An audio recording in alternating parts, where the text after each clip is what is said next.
Guys, look at this. Ang daming seagulls sa gilid po ng pond. And may mga ducks.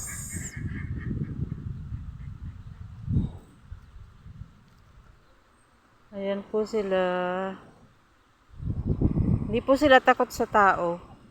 Kasi dito, bawal po silang hulihin or patayin. Protected po ang mga animals dito sa New Zealand. So, meron po dyan mga puno. Bulod. Kulay red ang dahon. What a beautiful view. Look at that house. And merong bundok sa likod. Ang ganda po ng view dito.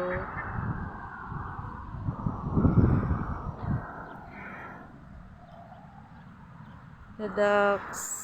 Ang ganda.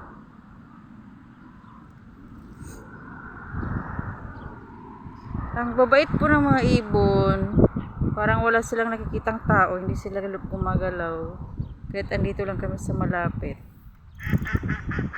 Yan po.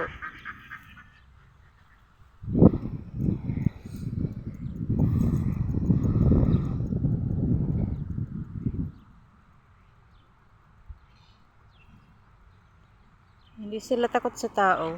Hindi sila umaalis kahit